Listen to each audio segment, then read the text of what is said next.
కాబట్టి పుష్ణాతు నహ నహ, మమ్ములను రక్షించుగాక. ఇప్పుడు ఆ సన్నివేశం మా మనసులో పడిందే, ఇది మమ్మల్ని రక్షిస్తుంది. ఇది ఇంకా బాగా ఎప్పుడు రక్షిస్తుంది, ఎప్పుడు అమృతం అవుతుంది అంటే, మీరు దీన్ని బాగా తరచి విచారణ చేస్తున్నారు అనుకోండి. ఇప్పుడు కాసేపట్లో నేను ఉపన్యాసం పూర్తి చేసేస్తాను. చేసేసిన తర్వాత మీరు వెళ్ళిపోతారు, నేను వెళ్ళిపోతాను. కానీ మీరు భోజనం చేస్తూ మీ భర్త గారికి వడ్డిస్తూ, లేదా మీ భర్త గారు మీరు ఏ పలహారమో చేస్తూ, ఆహాహా ఏమి కృష్ణుడురా, హస్తం కిమర్థం యసేహే అని ఆవిడ అడగడమా, మాత కంచన వత్సకం. ఆ మాటలు కూడా వాళ్ళు ఎలా మాట్లాడుకున్నారో అలాగే పడిపోయి. అది లీలాశుకుడి యొక్క ప్రజ్ఞ. చూడండి, మనం విసుక్కుంటున్నాం అనుకోండి అవతల మీద, అమ్మ కాసేపు ఊరుకుంటారా మీరు అంటాం. అంతేకాని తల్లి కాసేపు మీరు ఊరడిల్లండి అమ్మా, కాస్త ప్రశాంతంగా ఉండండి అమ్మా అనం కదా. మనం ఏదో చదువుకుంటున్నాం అనుకోండి, ఉపన్యాసానికి టైం అయిపోతోంది, అసలు శ్లోకం చూసి 3 నెలలు అయింది, ఇవాళ ఏ శ్లోకం చెప్పాలో నిర్ణయించుకోలేదు, గబగబా ఒక్కసారి అసలు ఏ శ్లోకం చెప్దామని కృష్ణకర్ణామృతం ఇలా తిప్పుతున్నారు అనుకోండి, అప్పుడు వచ్చి నాన్నగారండి నేనేదో మాట్లాడుతోంది అనుకోండి కూతురు, అమ్మ కాసేపు ఊరుకుంటావా నువ్వు అంటాం పిల్లని. అలా అనగానే ఆ అమ్మాయి ఏం చేస్తుంది, ఎంత ముఖ్యమైన విషయం చెప్తున్నా ఆ విసుగు చూసి, ఆ మాట్లాడుతున్న ధోరణి చూసి ఆగిపోతుంది కాసేపు. ఆ తర్వాత ఉపన్యాసం అయిపోయి వచ్చిన తర్వాత, నాన్నగారండి ఫలానా ఫోన్ వచ్చిందండి, కార్డ్లెస్ సెట్కొచ్చాను. అయ్య బాబోయ్ ఎంత పని చేశావే, మరి ఇవ్వకపోయావా అంటే, మరి మీరు నాన్నగారండి అమ్మ కాసేపు ఊరుకుంటావా అన్నారు. అందంలో నేను భయపడిపోయి ఇంక ఇవ్వలేదండి, సరేలే అయితే చూస్తాను అంటారు. అలాగే పడ్డాయి మాటలు. చూడండి, చేసిన తప్పెవరిది? మీకు నిర్ద్వందంగా తప్పు కృష్ణుడిది. వెన్న దొంగతనం చేస్తున్నవాడు ఎవరండి? మీరు శ్లోకం మీకు చాలా సంతోషంగా ఉందేమో, కృష్ణుడు అంటే మీకు భగవత్ స్వరూపం కాబట్టి మీరు వెనకేసుకొస్తారేమో, నేను వెనకేసుకురాను. తప్పే. ఇంకోళ్ళింటికి వెళ్ళి వెన్న దొంగతనం చేయడం ఏమిటి? మొదటి తప్పు. ఇప్పుడు చార్ట్ షీట్ ఫ్రేమ్ చేయండి. రెండో తప్పేమిటి? పిల్లలకి పెట్టడం. మూడో తప్పేమిటి? తను తినేయడం. నాలుగో తప్పేమిటి? ఆవిడొచ్చి పట్టుకుని కస్త్వం అని అడిగినప్పుడు ఏ పాపం ఎరగిన బలరాముడిని తీసుకురావడం. నేను కృష్ణుణ్ణి అని చెప్పాలి, మానేసి బలానుజహ నేను బలరాముడి తమ్ముడిని అని చెప్పడం. పాప అన్నయ్యని లాక్కురావడం ఏంటి? అది ఇంకో తప్పు. పోని ఊరుకుంటాం. ఈ ఇంటికి ఎందుకు వచ్చావు? మన్మందిరా శంకయ, మా ఇల్లు అనుకున్నాను. చెయ్యెందుకు ఎట్టావు? ఆవు దూడ దూరిందేమో అని వెతుకుతున్నాను. ఎంత పోని బుకాయించడంలో ఏదో బేలమొహం పెట్టి వదులుతుందో లేదో అని ఏడుస్తూ మాట్లాడుతున్నాడు ఏంటి? మాతకంచనవత్సకం మృగయితుమ్మాగా కాసేపు ఊరుకుంటా మనము విషాదం క్షణ కాసేపాగు ఏటా మాటలో దూడ పారిపోతుంది అంటే ఆశ్చర్యపోయాడు. చెయ్యొదిలేసిందా? తప్పు చేసిందే కాకుండా దబాయింపు ఏమిటి? ఆయన కొడతాం పిల్లల్ని మనం. ఎంత దబాయింపండి ఈ శ్లోకంలో. మరి ఇంత దబాయించినటువంటి కృష్ణుణ్ణి కృష్ణస్య పుష్ణాతునః మమ్ము రక్షించుగాక ఏమిటి చివరి మాట? ఏమిటి ఈ మాటకు అర్థం ఉందా? మరి అయితే ఇలా ఇంకోళ్ళు కూడా చేస్తే ఎవరైనా, నేను మీ ఇంటికి వచ్చి రేపు అలా వెన్న తినేస్తూ దొరికాను అనుకోండి, నేను ఇలాగే అన్నాను అనుకోండి, మీరు నన్ను అడిగితే నేనంటే నన్ను మీరు వెంటనే మీరు మమ్మల్ని రక్షించుగాక అంటారా? అభయం ఇవ్వండి, మీ ఇంటికి వచ్చి వెన్న తింటాను నేను. నన్ను అనరే. మరి కృష్ణుడు తింటే రక్షించమంటారా? ఏమిటి తేడా ఇద్దరికి? మరి ఎలా అన్నాడు లీలాశుకుడు ఈ మాట చిట్ట చివరి పాదంలో? ఇది మీరు భావన చేస్తే అమృతం అందుతుంది. అమృతము జనించడానికి కారణం మీరు చేసే మథనం. ఏమిటో తెలుసా అండి దాని రహస్యం? చూడండి, ఆ శ్లోకంలో గమ్మత్తు. ఆయన దేనిని తినడానికి ఇంటిలోనికి వచ్చాడు. ఆయన ఇంట్లోకి వచ్చి ఆకలితో ఉన్న దొంగ కాబట్టి తర్వాత బంగారం ఉందేమో చూద్దాం, వెండి ఏమైనా ఉందేమో చూద్దాం, డబ్బు ఏమైనా ఉందేమో చూద్దామని రాలేదు. ఆయన వచ్చిందే వెన్న తినడానికి. ఆయనకి కావలసింది వెన్న, అంతే. వెన్న తిని వెళ్ళిపోతుంటాడు. ఆ వెన్న తిని వెళ్ళిపోయేటప్పుడు ఎలా మాట్లాడాడు? తనింటికి వచ్చానన్నాడు ఆయన. మన్మందిరా శంకయా, నా ఇల్లు అనుకుని వచ్చానమ్మా అన్నాడు. ఇందులో ఒక రహస్యాన్ని దాచారు పెద్దలు. ఏమిటో తెలుసా అండి? పాలు అంటే ఏవో కవు, ప్రతి వారిలోనూ ఈ పాలుంటాయి. కానీ ఈ పాలలో పడకూడనటువంటి విషయాలు పడిపోయి విరిగిపోతుంటాయి. అందుకే పాలంతటి సున్నితమైన వస్తువు ప్రపంచంలో ఇంకోటి ఉండదు. చింతపండు పులుసు, పచ్చి పులుసు కోసం చేసుకున్న దాంట్లో చెంచా పెట్టి పొరపాటున పాలలో పెట్టారనుకోండి, విరిగిపోతాయి అంతే. అవి అలా ఒప్పుకోవు. వాటికి అంతా చాలా శుభ్రంగా శుద్ధంగా వాడాలి. అలా వాడితేనే పాలు ఉంటాయి, ఇలాంటివి విరిగిపోతాయి. అవి పాలు అంటే భగవంతుని యొక్క గుణ విభూతులు. మీకు మనస్సు, చెవులు, లోపల మననము చేయగలిగిన శక్తి, ఇవన్నీ ఏ జీవికి లేని వాటిని ఈశ్వరుడు మీకెందుకు ఇచ్చాడు? మీరు భగవంతుని యొక్క గుణములను శ్రవణము చేయడానికి చెవులిచ్చాడు. అందుకే ఏమీ గుణంబులు కర్ణేంద్రియములు శోక దేహతాపంబులు తీరిపోవు, ఏనీ శుభాకారమీక్షింప కన్నుల కకిలార్థ సంపదల్ కలుగుచుండు, ఏనీ చరణ సేవలే ప్రొద్దు చేసిన భువనోన్నతత్వంబు పొందకలుగు, ఏ నీల సన్నామమే ప్రొద్దు భక్తితో చింతింపబంధ సంతతులు వాయు, అట్టి నీయందు నా చిత్తమనవరతము నచ్చియున్నది నీయాననలేదు, కరుణజూడు ముఖం సారి కలవిదారి శ్రీయుతాకారమాన నీ చిత్తచోరా అంటారు పోతన గారు. పరమాత్మ యొక్క గుణములు వినడానికి మీకు చెవులున్నాయి. అవి తప్ప మిగిలిన విషయాలన్నీ వింటానంటే భగవంతుని యొక్క గుణములను వినగలిగినటువంటి శక్తి ఇక్కడే ఉన్నా, ఈశ్వరుడు ఇక్కడే ఉన్నా, ఉప్పు, కారం, మిరపకాయ, చింతపండు, చెత్త చెదారం తెచ్చి ఆ పాలలో పడేసినట్టు భగవంతుని యొక్క గుణములను విని లోపల దాచుకునేటటువంటి ప్రయత్నం చెయ్యడం, పాలని సమీకరించుకోవడం. ఇదే ఈశ్వరుడికి పాలతో అభిషేకం, సమీకృత జ్ఞానము. ఈ పాలు అనబడేటటువంటి ఈ కాచబడాలి, వీటిని కాయాలి. దేని మీద? లౌకికాగ్నితో కాదు. మీరు పొందినటువంటి భగవంతుని యొక్క గుణానుభవము, మీరు విన్న గుణములు, ఇప్పుడు శ్లోకాన్ని మీరు బాహ్యంలో విన్నారు, దీన్ని బాగా లోపల తరచి తరచి తరచి తరచి దర్శనం చేసుకోవాలి. ఒక్కొక్క మాట వెనకాతల ఉన్న రహస్యాలను అనుభవించాలి. 5 రోజుల ఉపన్యాసంలో ఒక్క శ్లోకమే నేను చెప్పను కదా, ఏవో ఒక 10 శ్లోకాలైనా చెప్పకపోతే వీడు అసాధ్యం గోలారెడ్డి చెప్పి వెళ్ళిపోయాడంటారు. కాబట్టి మీరు తరచాలి లోపల. ఇలా తరిచి తరిచి మీరు భగవంతుని గుణములను ఆలోచిస్తుంటే భగవంతుని వైపుకి మొగ్గి లౌకికమైన విషయముల పట్ల మీకు విసుగు ఏర్పడుతుంది. ఎందుకురా అవన్నీ, వాటిలో ఏముందిరా, ఇందులో ఉందిరా ఆనందం అంతా అనిపిస్తుంది. ఇటువంటి ఆనందము భగవంతుని పట్ల ఉండుట, లౌకిక విషయముల పట్ల నిరాసక్తత, దీనికి వైరాగ్యమని పేరు.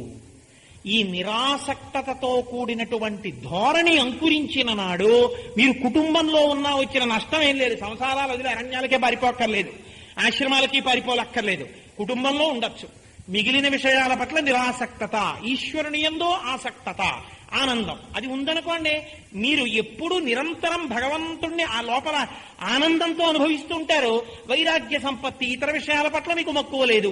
ఇటువంటి స్థితి ఏర్పడితే వైరాగ్యమనబడేటటువంటి అగ్నిహోత్రము చేత కాలిన ఈ పాలు భగవంతుని యందు ప్రీతి బాగా అంకురిస్తోంది, ఇతర విషయముల పట్ల మమకారము తగ్గుతోంది, ఎర్రగా కాగుతాయి.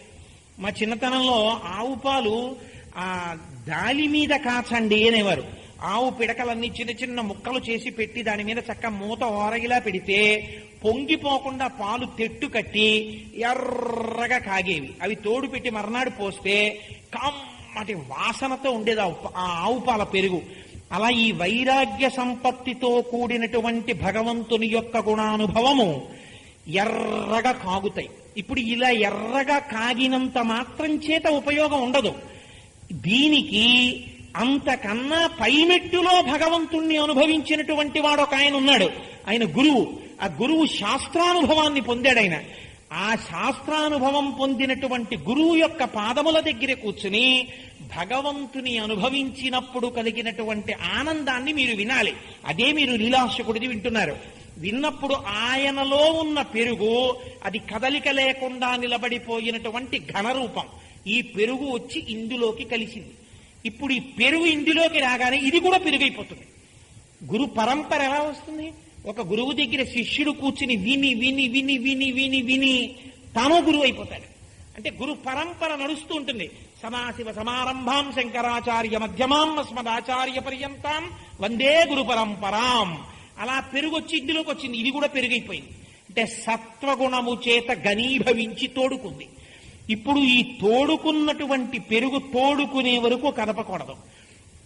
మీరు పెరుగు తోడు పెట్టేసి పెరుగు అయిందో లేదో అని అస్తమానం మోత్తి శిలాయిలా అంటున్నారు అనుకోండి, గడ్డ అయిందో లేదో అని ఆ పెరుగు తోడుకోదు. మీరు దాన్ని తోడు పెట్టేసిన తర్వాత తోడుకుంటుందని నమ్మి వదిలేయాలి 6 గంటలు. వదిలేస్తే మీరు ఆ తర్వాత మూత తీస్తే అది గడ్డ తోడుకుని ఉంటుంది. అలా మీరు గురువాక్య శ్రవణం చేసిన తరువాత లోపల దాన్నే వదిలిపెట్టాలి, అదే మననం చెయ్యాలి. మళ్ళీ ఉత్తర క్షణం వెంటనే లౌకిక విషయాలు లోపలికి తెచ్చేసారనుకోండి, కదిలిపోయి ఇక తోడుకోదు. గురువాక్య శ్రవణమును లోపల నిలబెట్టాలి మీ యొక్క గుణానుభవంతో. లోపల తోడుకుంటుంది బాగా గట్టిగా.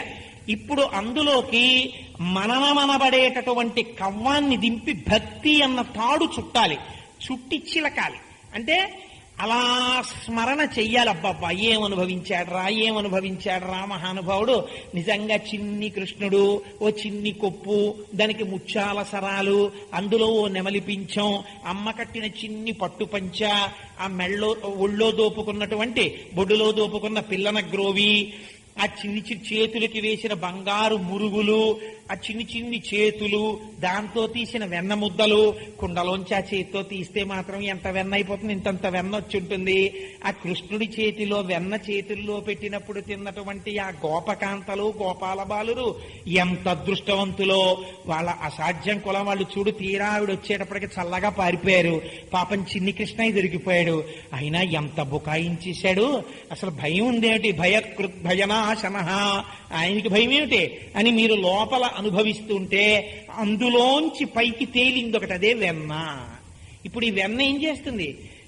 మీరు తీసుకెళ్లి మజ్జిగలో వేసినా పైకి తేలుతుంది, అగ్గి తగిలితే కరిగిపోతుంది. అస్తమానం ఆ భగవంతుణ్ణి తలుచుకుంటే ప్రీతి పొందుతుంది. లౌకిక విషయ సంపర్కం కలిగితే కరిగిపోతుంది, విసుగ్గా ఉంటుంది. ఇప్పుడు ఈ వెన్న ఎవరి కొరకు? ఇది ఎవ్వరి కోసం కాదు. ఈ వెన్న ఈశ్వరుడి కొరకే. ఇప్పుడు ఆ భాండమేది? ఈ శరీరమే భాండము. ఇందులో తేలిన వెన్నయే అలా పరిశ్రమ చేసిన భక్తులు. ఇప్పుడు ఆ భక్తుల హృదయములలో తేలినటువంటి ఆ వెన్న తినడానికి చిన్ని కృష్ణుడు ఎప్పుడూ ఇక్కడే కూర్చుని ఉంటాడు. అలా కూర్చున్న వాళ్ళు కళ్ళు మూసేటప్పటికి మళ్ళీ లీలలు దర్శనం అవుతూ ఉంటాయి. అది మీరు పుచ్చుకుంటే మీ మనసు కూడా తోడుకుంటుంది పెరుగులా. ఇది ఆయన వెన్న తిండం. కాబట్టి తనయందు ఏర్పడినటువంటి నిరతిశయ భక్తి, అజ్ఞానములు తనకే అర్పణ చేయబడడం, అవి తానే వచ్చి స్వీకరించడం, తిను అని అడగకపోయినా అవి ఈశ్వరుడి కోసమే, అవి ఈశ్వరుడే తింటాడు. వాళ్ళు చేసిన సర్వ కర్మల యొక్క ఫలితాలని ఈశ్వరుడే తీసుకుంటుంటాడు. నాకని వాళ్ళు చేసుకున్న కర్మలు ఉండవు కనుక. కాబట్టి ఇప్పుడు కృష్ణుడు అటువంటి వెన్న తింటున్నాడు. కాబట్టి కృష్ణస్య పుష్ణాతునః, అటువంటి కృష్ణుడు మమ్ములను రక్షించుగాక. ఇప్పుడు ఇదే అమృతం. తత్వపర సమన్వయం మీరు చేసినప్పుడు మీకు అమృతం అందుతుంది. ఏమంటే ఒకవేళ మాకు ఈ అమృతం అందకపోతే ఇబ్బందా? ఏమీ ఇబ్బంది లేదు. మీరు ఒక్కసారి కళ్ళు మూసుకుని, లేదా రేపు ఇంటికి వెళ్ళిన తర్వాత మీ పిల్లలకి చెప్పవలసి వచ్చిందనుకోండి, నీకు ఒక కథ చెప్తాను చూడవే అని చిన్నతనంలో ఓ కథ చెప్తుండేవారు. అమ్మ ఆకలేసేస్తోందమ్మా, అమ్మ ఇంకా వంట అవ్వలేదా, అమ్మ ఇంకా వంట అవ్వలేదా అంటే, పూర్వం చల్లటి గాలులు వీసి వర్షాలు పడిపోతే కట్టెలు తడిసిపోయి ఉండేవి. ఆ మధ్యలోంచి అక్కడి నుంచో ఎండిపోయిన కట్టెలు కొంచెం తెచ్చి పెడితే అవి చల్లతనం తగిలి వెలిగివు కావు. అయిపోతుంది నాన్న, ఒక అరగంటలో వంట అయిపోతుంది, కూర్చోండి అంటుండేవారు. అలా ఆకలితో కూర్చుంటే, అమ్మ ఆకలేసేస్తోందని ఏ పిల్లాడో ఏడిస్తే అమ్మ ఒక చమత్కారమైన పని చేసేది. పిల్లాడిని ఎత్తుకుని ఇక్కడ వంట అవుతుంటే అలా పెరట్లోకి తీసుకెళ్లి, చూసావా చందమామ, అందుకే ఎప్పుడు అమ్మకి ఆదుకుంటాడు కాబట్టి మామయ్య వరస, పాపం చంద్రుడు మాత్రం, చూసావా చందమామ, నాన్న చంద్రుడి దగ్గర అమృతం ఉంటుంది, అదే చూసావా ఎలా వస్తోందో కిరణాల కింద, ఆ అమృత భాండమే అదిగో మధ్యలో ఉందే మత్స, అదే ఆ అమృతం తాగేశావనుకో నీకు ఆకలి ఉండదు. ఇక్కడ కూర్చుని చందమామ రావే, జాబిల్లి రావే, నాకు ఆ అమృత భాండం ఇవ్వవా అని కాసేపు ఆ చంద్రుడి వంక చూడు, మామయ్య వచ్చి నీకు అమృతం పోస్తాడు, నీకు ఇంక అసలు ఆకలే ఉండదు నాన్న అనేవారు. అంటే విర్యాళ్ళల్లో మేము అక్కడ కూర్చుని ఆ చంద్రుడిని చూస్తూ చందమామ రావే, మాకు ఆ అమృత భాండం ఇవ్వవా అంటే కాసేపు ఆగి రండి వడ్డించేశామనేవారు. అంతే, అమృతం లేదు ఏమీ లేదు, అమ్మ చేతి వంటే అమృతం అక్కడ పోయేవాళ్ళం. అలా మీరు ఆ కృష్ణుడు లోపలికి వెళ్ళడం, వెన్న తింటూ ఉండడం. కస్త్వం బలానుజ, నేను బలరాముడి తమ్ముణ్ణి. అందులో కూడా రహస్యం అండి. ముందు భక్తి పుట్టింది, తర్వాత జ్ఞానం పుట్టింది. అందుకే బలము మిగుల కలుగ బలభద్రుడనిలో ఒక రమణుడకుట చేసి రాముడనియు సతికి పుట్టె గర్భ సంకర్షణంబున సంకర్షణుండనిడి గనుడు సుతుడు అంటారు పోతన గారు. అట్లా ముందు భక్తి ఉండాలి, తర్వాత జ్ఞానం. ఆ భక్తి జ్ఞానములు విడివడి ఉండవు. అందుకని బలరామకృష్ణులు కలిసే ఉంటారు.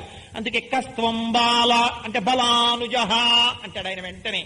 ఈ లీల మీరు తలుచుకుని ఇంటికెళ్ళి మీ పిల్లలకి చెప్పారనుకోండి, ఒరే నీకో లీల చెప్తాను చూడరా అని మీరు ఇలా చెప్తుంటే వర్ణించి మీరు డ్రామాటిక్ సీన్ ఒకటి క్రియేట్ చేసి చెప్తాననుకోండి, ఆ పిల్లాడు విని పక పక పక పక నవ్వుతాడు. నవ్వితే మీరు సంతోషపడిపోతాడు, మీ పిల్లాడు సంతోషపడిపోతాడు.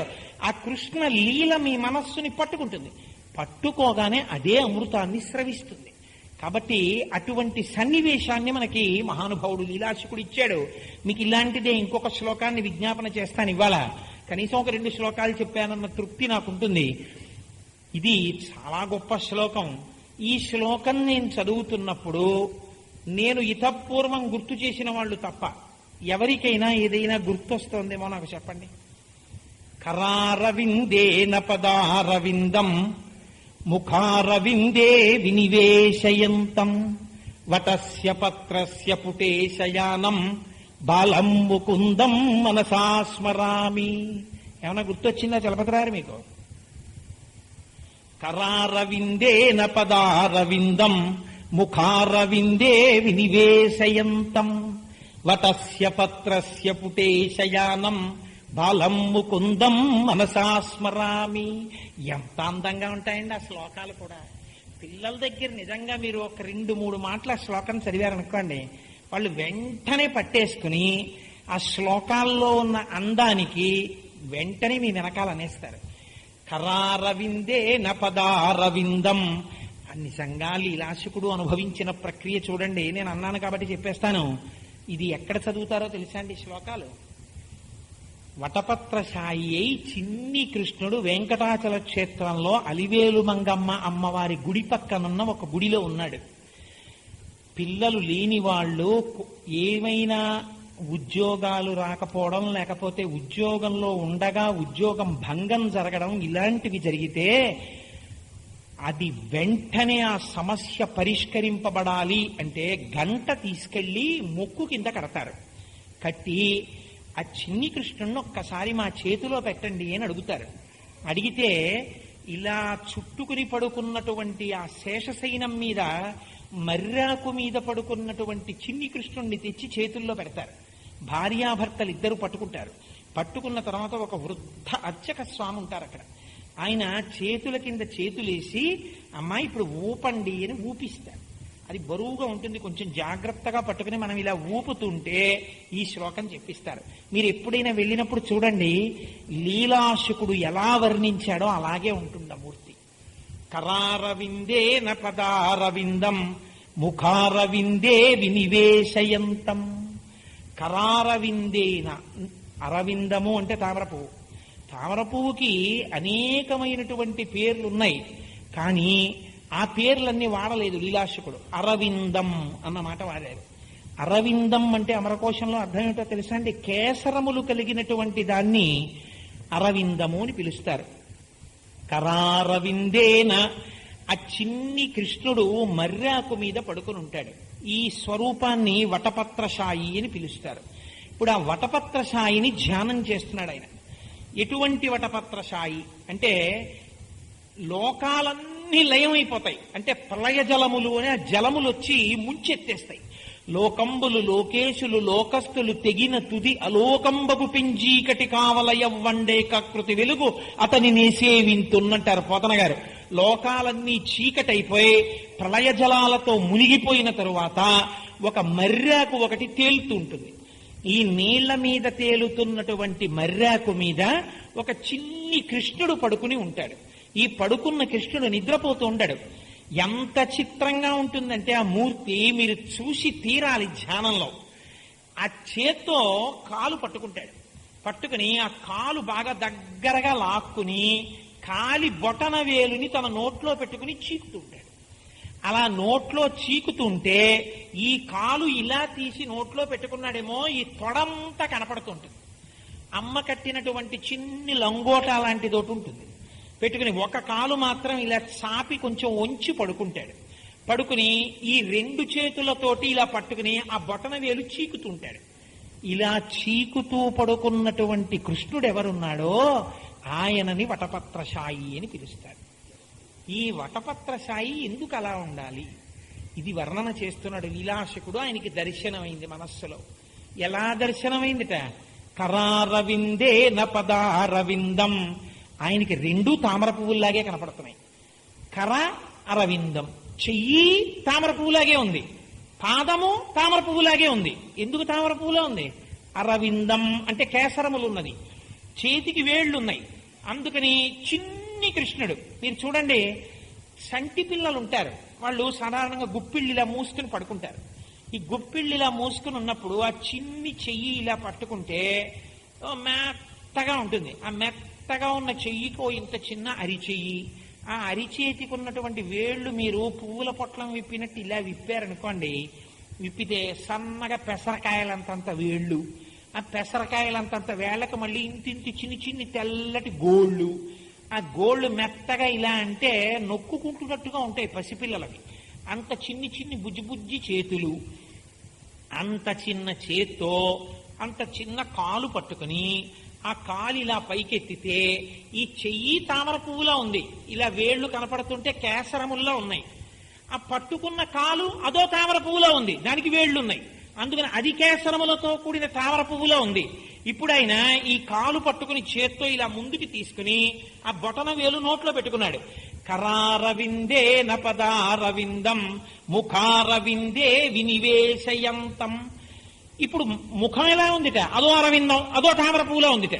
అదేమిటి ముఖారవిందే అలా ఎలా ఉంటుంది అంటే, ముఖమునందు నేత్రములున్నాయి, వీటికి ఈ కను పాపకి ఈ వెంట్రుకలు ఉంటాయి. ఈ కళ్ళు తెరిచి పడుకునున్నాడేమో, ఇవి కనపడుతున్నాయి. ఇవి కనపడుతుండడంలో అవి కేసరముల్లా కనపడుతున్నాయి. చిన్ని జుత్తు అది కేసరముల్లా కనపడుతోంది, అందుకని ఇదో తామర పువ్వులో ఉంది. ఇప్పుడు తామర పువ్వు మీద తామర పువ్వు, తామర పువ్వు మీద తామర పువ్వు, 3 తామర పువ్వులు కలిసిపోతే ఎలా ఉంటాయో అలా కరారవిందే నపదారవిందం ముఖారవిందే వినివేశయంతం. ఆ చేత్తో కాలు పట్టుకుని కాలికున్న బొటనవేలిని నోట్లో పెట్టుకున్నాడు. ఎక్కడ పడుకున్నాడు? వటస్య పత్రస్య పుటేశయానం.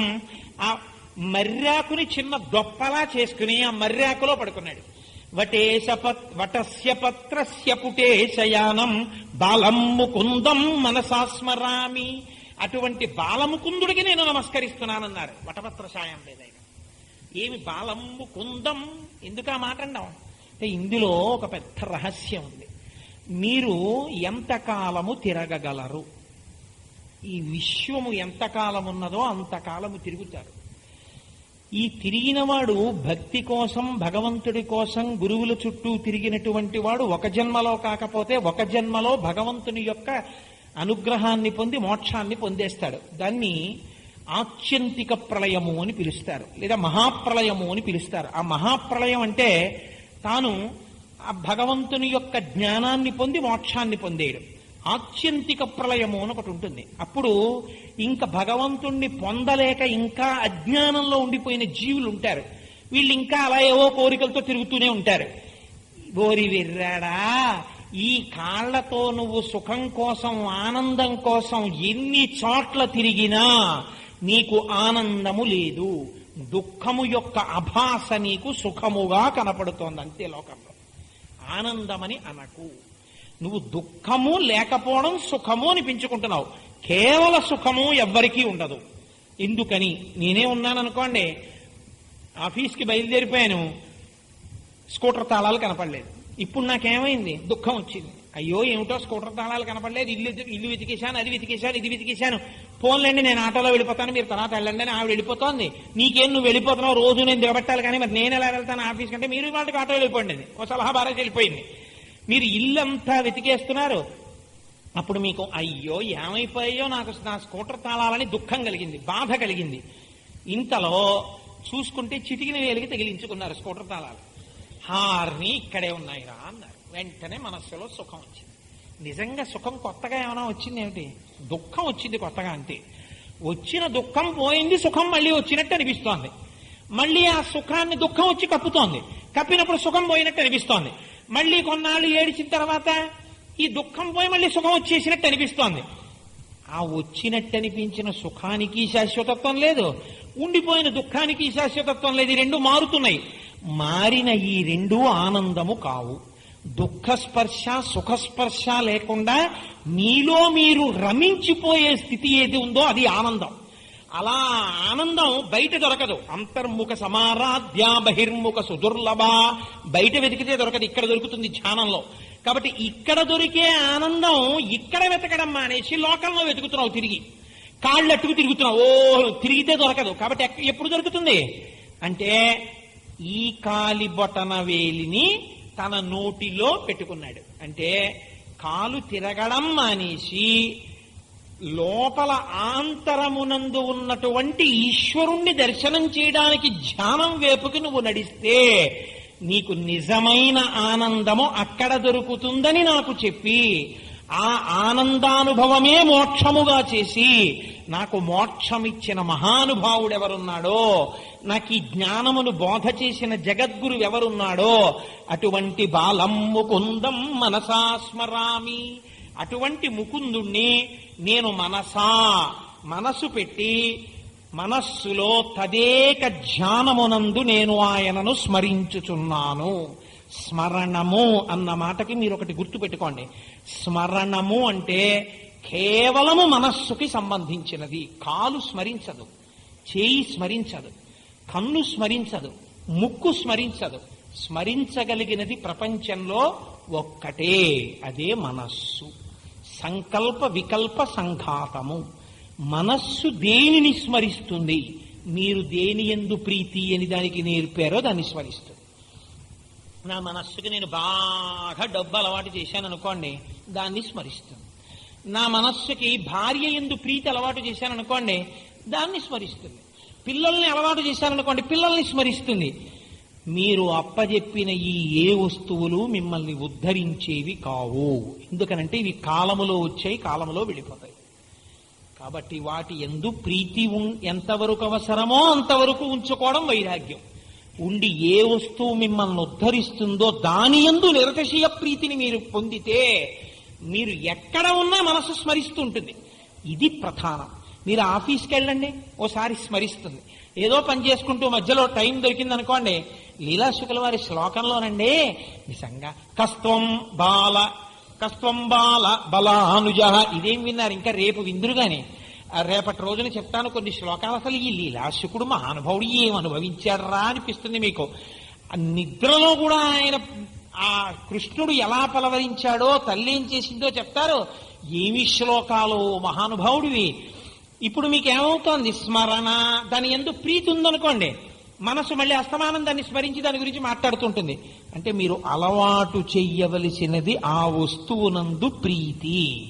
అది మీరు ప్రయత్నపూర్వకంగా అలవాటు చేయకపోతే అది స్మరించదు. కొడుకుని స్మరించింది అనుకోండి, వాడేం ఉద్ధరించలేడు. భార్యని స్మరించారనుకోండి, అదేం ఉద్ధరించదు. ఇంటిని, ఐశ్వర్యాన్ని, పశువుల్ని, లేకపోతే ఇంకో దాన్ని, ఇవేవీ స్మరించవు. ఏది స్మరించడం చేత ఉద్ధరించగలదు? ఈశ్వరుడు. కాబట్టి కరారవిందే నపదారవిందం ముఖారవిందే వినివేశయంతం వటస్య పత్రస్య పుటేశయానం బాలం ముకుందం మనసా స్మరామి. మనసా ఏదో బరువుగా తప్పక వాడు అన్నాడు కదా బాగుండదు అని స్మరించడం కాదు. మనసా ఉండబట్టలేక తనకి ప్రీతిపాత్రమైన వస్తువు దగ్గరికి మనస్సు తనంత తానుగా ఎలా చేరిపోతుందో, మీ ప్రయత్నం ఎలా అక్కర్లేదో అలా బహుప్రీతితో నా మనస్సు ఆ బాలముకుందుడిని స్మరించుగాక అని లీలాశుకులు ప్రార్థన చేశారు. అంటే మనని కూడా ఏ స్థితిని పొందమని అడుగుతున్నారు లీలాశకులు? అటువంటి స్థితిని నీవు పొంది ఈశ్వరానుగ్రహము చేత మనుష్య జన్మలో తరించదవుగాక. ఇది వారి సందేశం. కాబట్టి లీలాశుకుని యొక్క కృష్ణకర్ణామృతం శ్రీకృష్ణ కర్ణామృతమే. ఇప్పుడు మళ్ళీ ఇంకొక శ్లోకాన్ని నేను తీసుకుంటే ఆ శ్లోకానికి బాహ్యార్థం చెప్పి అంతరార్థం చెప్పడానికి అవకాశం ఉండదు కనుక రేపటి రోజున మళ్ళీ నేను వేరొక శ్లోకంతో ఉపన్యాసాన్ని ప్రారంభం చేస్తాను. మంగళాశాసనపరై పదాచార్య పురోగమై సర్వైశ్చ పూర్వైరాచార్యై సత్కృపాయాస్తు మంగళం. మంగళం కోసలేంద్రాయ మహనీయ గుణాత్మనే చక్రవర్తి తనూజాయ సర్వభౌమాయ మంగళం. ఉమాకాంతాయ కాంతాయ కామితార్థ ప్రదాయినే శ్రీగిరీశాయ దేవాయ మలినాథాయ మంగళం. కరచరణ కృతం వా కర్మ వాక్కాజం వా శ్రవణనైనజం వా మానసం వాపరాధం విహితం వా సర్వమేత్తక్షమస్వ శివ శివ కరుణాబ్ధే శ్రీ మహాదేవ శంభో. సర్వం శ్రీ ఉమామహేశ్వర పరబ్రహ్మార్పణమస్తు. స్వస్తి.